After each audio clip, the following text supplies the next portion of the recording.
आपने एक पक्षी को इतना अपने ऊपर निर्भर क्यों बना दिया कि आपको लगता है कि अगर आप दाना नहीं डालेंगे तो फिर उनकी मौत हो जाएगी। मंगल प्रभात लोढ़ा की ओर से कहा गया कि जिन लोगों ने ये तोड़फोड़ की वो आसपास के स्थानीय लोग नहीं थे, बाहर से आए हुए लोग थे। तो क्या ये गृह मंत्रालय की सबसे बड़ी फेलियर नहीं है? अगर मंगल प्रभात लोढ़ा को लगता है कि यह महत्वपूर्ण है, कबूतरों को दाना डालना चाहिए, तो लोढ़ा कॉम्प्लेक्स मुंबई में कई जगहों पर है जहां पर एक एक घर करोड़, 2 करोड़, 4 करोड़, 5 करोड़ में बिकता है। क्या मंगल प्रभात लोढ़ा अपने किसी भी सोसाइटी में इस तरह से कबूतर खाना बनाएंगे?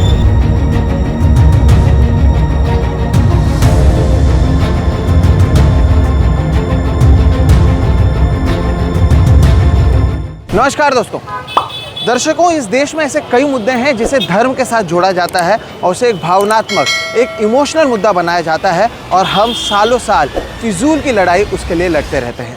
मसलन के तौर पर हमने देखा है कि कैसे अब दिवाली में पटाखे को फोड़ना, पटाखे का इस्तेमाल करना, फायरवर्क्स करना, इसे धर्म से जोड़कर देखा जाता है। होली में अगर आप पानी का इस्तेमाल नहीं करते हैं, अगर कोई कहता है कि पानी बचाएं, तो उसे धर्म के खिलाफ एक मुद्दा बनाया जाता है। और इसी तरह से अब कबूतरों को दाना डालना भी एक धर्म का हिस्सा बन चुका है और इसे लेकर कहीं ना कहीं मुंबई में बहुत बड़े पैमाने पर न केवल प्रदर्शन हुए हैं, बल्कि अब कबूतरों को लेकर मुंबई में फ़िलहाल एक लड़ाई चल रही है। ये जो आप जगह देख रहे हैं, ये मुंबई का कबूतर खाना है। बहुत ही प्रसिद्ध जगह है, ये दादर इलाके में स्थित है और यहाँ पर हर बार हज़ारों की संख्या में कबूतर रहते हैं और इसी कबूतर को लेकर अब कहीं ना कहीं राजनीति शुरू हो चुकी है।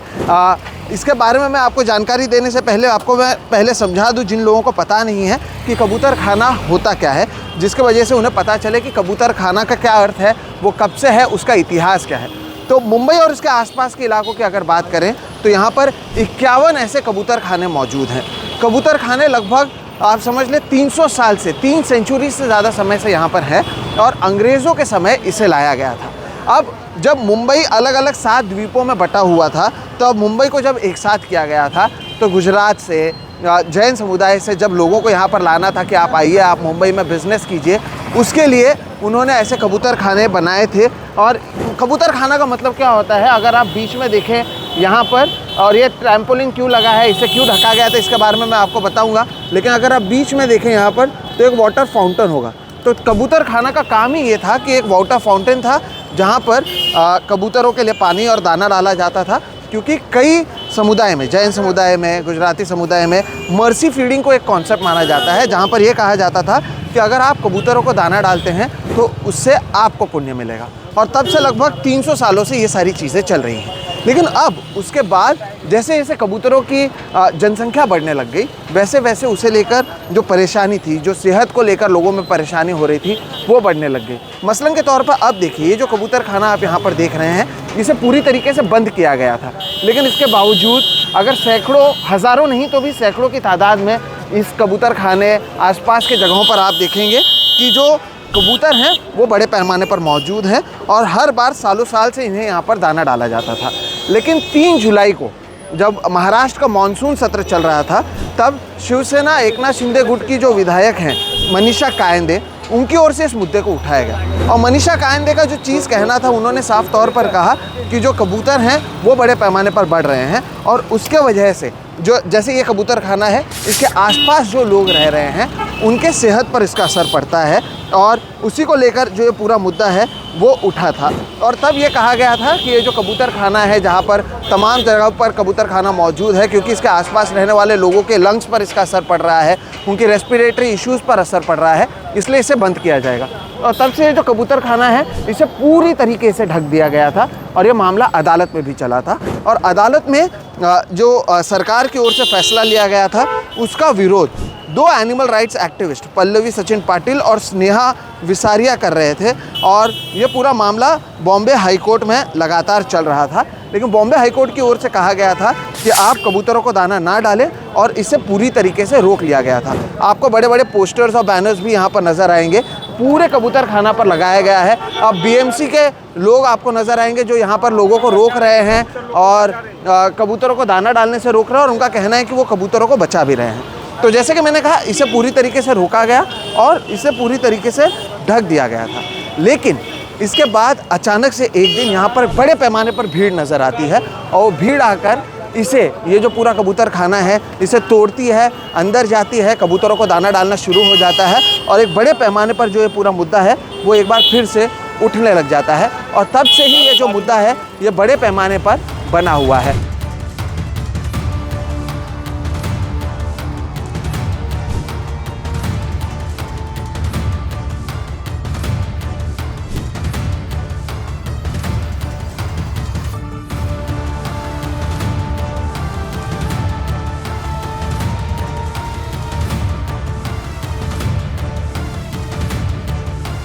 सवाल ये उठा था कि जब बॉम्बे हाई कोर्ट की ओर से ये ऑर्डर दिया गया है तब ये कौन लोग थे जिन्होंने इस ऑर्डर को तोड़ा, यहाँ पर तोड़फोड़ की, इसे हटाया और कबूतरों को अंदर जाकर दाना डाला। क्या लोग जिस तरह से बड़े पैमाने पर बीमार हो रहे हैं वो महत्वपूर्ण मुद्दा है या नहीं है, या फिर क्योंकि एक धर्म से जुड़ा हुआ मुद्दा है, या आप इसे अपने धर्म से, या आपको लगता है कि कबूतरों को दाना डालने से आपको फ़ायदा होगा इसलिए ऐसी चीज़ें करनी चाहिए।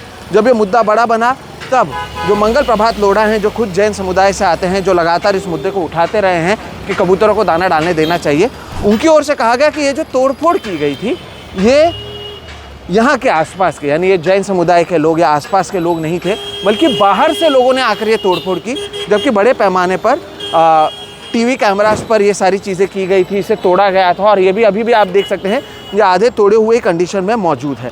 और दर्शकों, तब से ये मामला बना हुआ है, लेकिन अभी तक जब मैं इस वीडियो को रिकॉर्ड कर रहा हूँ या जब जिस दिन आप इस वीडियो को देखेंगे, अभी भी किसी भी पैमाने पर जिन लोगों ने कंटेम्प्ट ऑफ कोर्ट किया, जिन्होंने अदालत के निर्णय को नहीं माना, एक भावनात्मक इशू के चलते अदालत के फैसले को भी मद्देनज़र नहीं लेते हुए उन्होंने तोड़फोड़ की और इसे तोड़ा, उसके बावजूद उनके खिलाफ कोई कार्रवाई नहीं की गई है।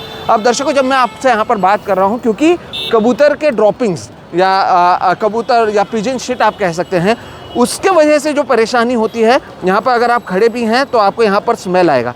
इसके अलावा कई जो एक्सपर्ट्स हैं वो भी कहते हैं कि जो कबूतर के फेदर्स, यानी इनके जो पंख होते हैं और इनके जो ड्रॉपिंग्स होते हैं, उसमें कई सारे बैक्टीरिया और वायरसेस होते हैं, जिसकी वजह से लोगों को लंग्स में, सांस लेने में, आपके रेस्पिरेटरी सिस्टम पर इसका असर पड़ता है। और इसे लेकर हाल ही में हिंदुजा हॉस्पिटल की ओर से एक रिसर्च पेपर भी आया था, जहाँ पर बताया गया था कि इंटरस्टिटल लंग डिसीज़, ILD जिसे कहा जाता है, मुंबई में उन लोगों में बड़े पैमाने पर मौजूद है जो कबूतरों के आसपास रहते हैं। तो ये मामला आप समझिए, फिर मैं मेरे बातों का आपके सामने रखता हूँ। मामला लोगों के सेहत से जुड़ा हुआ है। मामला जुड़ा हुआ है कि जब कबूतरों की संख्या, जनसंख्या ज़रूरत से ज़्यादा बढ़ रही है तो उसका असर मुंबईकरों के ही सेहत पर पड़ रहा है, लेकिन इसे एक धार्मिक मुद्दा बनाकर अब एक ईगो की बात बन चुकी है। मामला अदालत में गया हुआ है और अदालत की ओर से अब भी इस पूरे मामले में सुनवाई की जा रही है और आगे के फैसले आने तक अदालत ने ये ज़रूर कहा है कि यहाँ पर किसी भी तरह से कोई भी दाना नहीं डाला जाना चाहिए, लेकिन अब तक जो लोगों ने ये तोड़फोड़ की उसके ऊपर कोई कार्रवाई नहीं हुई है। तो ये पूरा मामला आप समझ गए हैं, मामला अदालत में चल रहा है। अब यहाँ पर हम बात करते हैं कि कैसे हम हर चीज़ को भावनाओं से जोड़ देते हैं। क्या इसमें आप कोई भी लॉजिक देखते हैं कि जब एक जानवर के ओवर पॉपुलेशन के वजह से लोगों की सेहत पर असर पड़ रहा है तो इसे आप किसी धर्म से जोड़कर किस तरह से देख सकते हैं? पुलिस और जो स्थानीय प्रशासन है वो बड़े पैमाने पर तब से इधर मौजूद रहती हैं, वो कबूतरों को सड़कों पर ना है उसके लिए भी वो देखते हैं, और इसके साथ ही साथ ये जो पूरा मुद्दा है तब से जारी है। लेकिन इसे एक स्थानीय मुद्दा, एक स्थानीय जो जगह है उसे आपने एक धार्मिक रंग दे दिया और इसे अपने धर्म से जोड़कर कह दिया कि नहीं, इससे कोई नुकसान थोड़ी है, ये मर्सी फीडिंग है, अगर कबूतरों को हम दाना नहीं डालेंगे तो वो रस्तों पर आते हैं, कबूतर मरते हैं। तो यहाँ पर सवाल ये उठता है कि आपने एक पक्षी को इतना अपने ऊपर निर्भर क्यों बना दिया कि आपको लगता है कि अगर आप दाना नहीं डालेंगे तो फिर उनकी मौत हो जाएगी, क्योंकि ये अकेला पंछी तो है नहीं। इसी तरह के ना जाने कितने पक्षी यहाँ मुंबई में मौजूद हैं। आज आप कबूतर के लिए कह रहे हैं, कल मैं कहूँगा मेरे धर्म में लिखा हुआ है या हम मानते हैं कि जो तोता होते हैं उसे डालना चाहिए, परसों कोई कहेगा गीदड़ों को डालना चाहिए, हॉक को डालना चाहिए, ईगर को डालना चाहिए। इस तरह से क्या हमारी चीज़ें चलेंगी? आप साइंटिफिक टेम्परामेंट को बीच में लाएंगे या नहीं? लोगों के रेस्पिरेटरी इश्यूज़ पर अगर इसका असर पड़ रहा है तो उस पर बातचीत की जाएगी या नहीं? ये मामला दर्शकों अगर सही से कहें तो जगह पर ख़त्म हो जाना चाहिए था, लेकिन बड़े पैमाने पर जो यहाँ पर फीडिंग करते हैं उसमें गुजराती और जैन समुदाय के लोग ज़्यादा हैं और अधिकांश जो लोग होते हैं वो भारतीय जनता पार्टी के वोटर्स हैं। और इसी के चलते भारतीय जनता पार्टी की ओर से भी इस पूरे मामले में वो ध्यान नहीं दे रहे हैं और एक तरीके से जो पूरे कंटेम्प्ट ऑफ कोर्ट किया गया और तोड़फोड़ की गई उसे लेकर भी उनकी ओर से ध्यान नहीं दिया गया। जैसे कि मैंने कहा, मंगल प्रभात लोढ़ा की ओर से कहा गया कि जिन लोगों ने ये तोड़फोड़ की वो आसपास के स्थानीय लोग नहीं थे, बाहर से आए हुए लोग थे। तो क्या ये गृह मंत्रालय की सबसे बड़ी फेलियर नहीं है कि अदालत की ओर से फैसला दिया जाता है और बाहर से लोग आते हैं, कंटेम्प्ट ऑफ कोर्ट करते हैं, यहाँ पर जो पूरी ट्रैम्पोलिन बिछाई जाती है उसे तोड़ दिया जाता है। और उस दिन की आप तस्वीर देखिए, टीवी रिकॉर्डिंग्स मौजूद है, इतनी भीड़ मुंबई में किसी महत्वपूर्ण मुद्दे के लिए नहीं आती है, लेकिन उतने बड़े पैमाने पर लोग कबूतरों के लिए आते हैं। ये दर्शाता है कि हमारी साइंटिफिक टेम्परामेंट कैसी है। अब मैं किसी धर्म के खिलाफ नहीं हूँ और मुझे भी नहीं लगता कि जो लोग इसका विरोध कर रहे हैं वो या तो इस जानवर के खिलाफ है या किसी धर्म के खिलाफ है।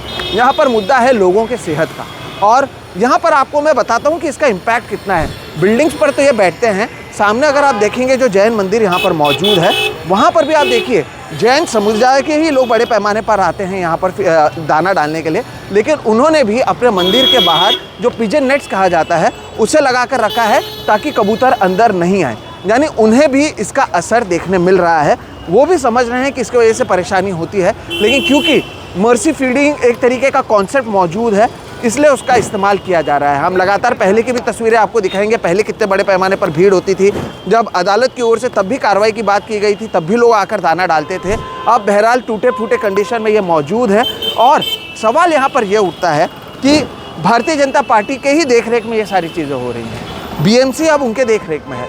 अब देवेंद्र फडणवीस को यह तय करना है कि लोगों का स्वास्थ्य उनके लिए ज़्यादा ज़रूरी है या फिर उनका वोट बैंक, क्योंकि अब तो फिलहाल ऐसा लगता है कि वो वोट बैंक के लिए ये सारी चीज़ें कर रहे हैं, कह रहे हैं कि नहीं हम ध्यान रखेंगे, लेकिन जो लोगों की सेहत पर असर पड़ रहा है वो तो हिंदुओं पर भी पड़ रहा है, मुसलमानों पर भी पड़ रहा है, जैन पर भी पड़ रहा है। रेस्पिरेटरी सिस्टम थोड़ी देखता है, वायरस और बैक्टीरिया थोड़ी देखता है कि आप किसके शरीर में जा रहे हैं। तो इन सारी चीज़ों का ख्याल रखा जाएगा या नहीं? जिन लोगों ने ये तोड़फोड़ की उनके बारे में हम सोचेंगे या नहीं? हर चीज़ के लिए नेहरू को गाली देने वाले लोगों को कम से कम यहाँ पर ये याद रखना चाहिए कि 1947 के बाद प्रधानमंत्री बनने के बाद नेहरू ने अगर एक चीज़ जो सही किया था वो किया था कि इस देश में साइंटिफिक टेम्परामेंट के आधार पर, यानी जो साइंस कहता है उसके आधार पर हम चीज़ें करेंगे। लेकिन 2025 में हम आ चुके हैं और हम हमारे भावनाओं के आधार पर और धर्म देखते हुए, वोट बैंक को देखते हुए अगर हम काम करेंगे दर्शकों, तो फिर ये कितना सही है और कितना गलत वो सोचिएगा। आप एक्सपर्ट से पूछ लीजिए, डॉक्टर से पूछ लीजिए कि ये जो पिजन ड्रॉपिंग्स हैं, इनके जो फेदर्स हैं, उसका किस तरह का इम्पैक्ट पड़ता है। और इससे लेकर रिसर्चेस सामने आए हैं और उसके बावजूद अगर लोग आकर तोड़फोड़ करते हैं तो ये दर्शाता है कि लोगों के बीच में किस तरह से साइंटिफिक टेम्परामेंट की कमी है और हर चीज़ को आप धर्म से जोड़ते हुए देखते हैं। अभी कई लोग कहते हैं कि ये सड़क पर आकर मरते हैं, हो सकता है वो मरते भी होंगे और इसमें कोई दो राय नहीं है, लेकिन आपने इतने अपने ऊपर इतना निर्भर क्यों बना दिया? और ये केवल भारत में नहीं हो रहा है, दुनिया के कई जगहों पर जहाँ पर ऐसे कबूतरों के लिए जगह बनाई गई थी, कई जगहों पर उसे रोका गया क्योंकि लोगों की सेहत पर इसका असर पड़ रहा है। तो मुंबई में इसे बड़ा मुद्दा क्यों बनाया जाता है और बार बार इसे लेकर कोई धर्म को लेकर आ जाता है, कोई अपने भावनाओं को लेकर आ जाता है? ये कितना सही है कितना गलत? ये जो पोस्टर लगाया गया है जिसमें खारे को मना किया गया है, उसी के पीछे आप देखिए कितने लोग आए हुए हैं। आसपास के अगर आप इमारतों को या छज्जों को देखेंगे, उसके ऊपर भी अगर आप देखेंगे तो आपको नज़र आएगा कितने बड़े पैमाने पर कबूतर यहाँ पर बैठते हैं। तो कोई भी चीज़ अगर ज़रूरत से ज़्यादा यहाँ पर कहीं पर भी रहती है तो इसका असर तो ज़रूर पड़ेगा और इसका असर आपके मेरे सेहत पर भी पड़ेगा। तो पूरा मामला ये है, लेकिन मामले को धर्म का रंग दे दिया गया है। ये इससे पहले भी हमने देखा है कि कई लोग धर्म का रंग दे देते हैं, भावनाओं का रंग दे देते हैं, बिलीफ का रंग दे देते हैं, और ऐसे जो मुद्दे हैं मुंबई में लगातार बढ़ रहे हैं। सोसाइटी में हम अधिकांश लोग वेजिटेरियन हैं तो हम नॉन वेजिटेरियंस को नहीं देंगे, अधिकांश लोग एक समुदाय से आते हैं तो हम दूसरे समुदाय के लोगों को नहीं देंगे, अधिकांश लोग एक धर्म से आते हैं तो हम दूसरे धर्म के लोगों को नहीं देंगे, मुसलमानों को नहीं देंगे, महाराष्ट्रियंस जो नॉनवेज खाते हैं उन्हें घर नहीं देंगे। क्यों भाई? आप अपनी चीज़ों को, आप अपनी भावनाओं को अपने घर पर रखिए। अगर मंगल प्रभात लोढ़ा को लगता है कि ये महत्वपूर्ण है, कबूतरों को दाना डालना चाहिए, तो लोढ़ा कॉम्प्लेक्स मुंबई में कई जगहों पर है जहाँ पर एक एक घर करोड़, 2 करोड़, 4 करोड़, 5 करोड़ में बिकता है। क्या मंगल प्रभात लोढ़ा अपने किसी भी सोसाइटी में इस तरह से कबूतर खाना बनाएंगे? जवाब है नहीं, क्योंकि वहाँ पर रहने वाले करोड़पति लोगों को उनके स्वास्थ्य पर असर पड़ेगा। लेकिन ये सड़क के बीच में है, आसपास जो लोग रहते हैं, स्टेशन है पास में, दादर स्टेशन, आसपास गरीब लोग आते हैं, बस स्टॉप्स हैं, लोग आते हैं, उनके स्वास्थ्य पर असर पड़े चलेगा। शुरुआत अगर मंगल प्रभात लोढ़ा इतने ही उन्हें लगता है कि ये जो चीज़ें हो रही हैं वो गलत हो रही हैं, तो क्या लोढ़ा कॉम्प्लेक्स से वो इसकी शुरुआत करेंगे? ये मेरा साफ और सीधा सवाल है। दूसरा सवाल दर्शकों यहाँ पर ये है कि क्या देवेंद्र फडणवीस के लिए अगर आप महाराष्ट्र देख रहे हैं, आपकी सेहत से ज़्यादा उन्हें अपने वोट बैंक की अगर फिक्र है, तो आप समझिए कि ये राज्य, ये देश, ये राष्ट्र किस तरफ जा रहा है। जिस दिन तोड़फोड़ हुई उस दिन भी कोई कार्रवाई नहीं हुई, आज तक कोई कार्रवाई नहीं हुई है। ये मुंबई पुलिस के बारे में क्या कहता है? ऐसे लोग हैं जो यहाँ पर आ रहे हैं, यहाँ पर लोगों से भी कह रहे हैं कि आप यहाँ पर फीडिंग नहीं कीजिए, कबूतरों को दाना मत डालिए, उसका ख्याल रख रहे हैं, कबूतरों को ध्यान दे रहे हैं, वो भी बड़े पैमाने पर मौजूद हैं। लेकिन मैंने आपको सामने ही उदाहरण दिया कि देखिए हर जगह पर, कई जगहों पर हम देखते हैं कि जो सोसाइटी के डक्स हैं वहाँ पर कबूतर आते हैं, कई जगहों पर जो पिजन नेस्ट होता है वो बनाया जाता है, वहाँ पर एक तरीके से पिजन्स अंदर ना आए, उस तरह से आप मुंबई के कई सोसाइटियों पे आप पाएंगे कि इसका एक बहुत बड़ा बिजनेस चल रहा है। ऐसे में ये जो पूरा मुद्दा है ये केवल न्यायालय तक सीमित नहीं है। ये जो पूरा मुद्दा है दर्शकों, ये साइंटिफिक टेम्परामेंट का मुद्दा है। आप किस चीज़ को किस हद तक लेकर जाना चाहते हैं, ये वो मुद्दा है। और जैसे कि मैंने कहा, अब ये मुद्दा अदालत में चल रहा है। जब भी हम बात कर रहे हैं, पुलिस की गाड़ी वहाँ पर मौजूद है, पुलिस की गाड़ी यहाँ पर मौजूद है, लेकिन अब भी वो लोग जिन्होंने उस दिन तोड़फोड़ की, उनका कहीं पर कोई अता पता नहीं है और उनके बारे में कोई कुछ कह नहीं पा रहा। और जैसे कि मैंने कहा, शुरुआत मंगल प्रभात लोढ़ा को खुद करना चाहिए, लोढ़ा कॉम्प्लेक्स में चलना चाहिए। मुंबई के अलग अलग जगहों पर कई लोढ़ा कॉम्प्लेक्स मौजूद हैं, वहाँ से वो शुरुआत करें। देवेंद्र फडणवीस को अपने बंगले से इसकी शुरुआत करनी चाहिए। इस तरह से अलग अलग जगहों पर उन्हें खुद शुरू करना चाहिए, क्योंकि अगर लोगों की सेहत पर इसका असर पड़ता है तो उसे लेकर आवाज़ उठती रहेगी। बहरहाल ये जो पूरा मुद्दा है ये धीरे धीरे बड़ा बनता जा रहा है, क्योंकि बीएमसी चुनाव आने वाले हैं, तो हर कोई अपने वोट बैंक को सिक्योर करने के बारे में सोच रहा है, जनता की सेहत के बारे में कोई नहीं सोच रहा।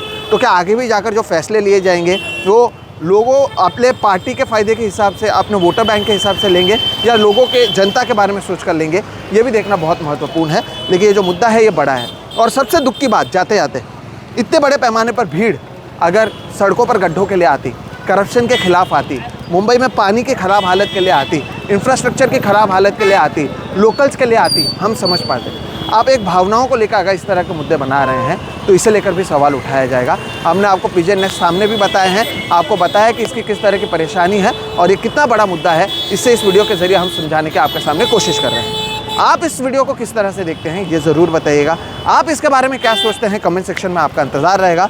फिलहाल अगर आपको ये वीडियो पसंद आता है तो इसे लाइक करें, ज़्यादा से ज़्यादा लोगों तक साझा करें। और अगर आपने अब भी मेरे इस चैनल सोहित मिश्रा ऑफिशियल को सब्सक्राइब नहीं किया है तो ज़रूर कर लें। हम इस तरह के वीडियोस लगातार करते आए हैं और आपको पूरी जानकारी देने की कोशिश हम करते आए हैं। फिलहाल इतना ही, आप मुझे दीजिए इजाज़त। नमस्कार।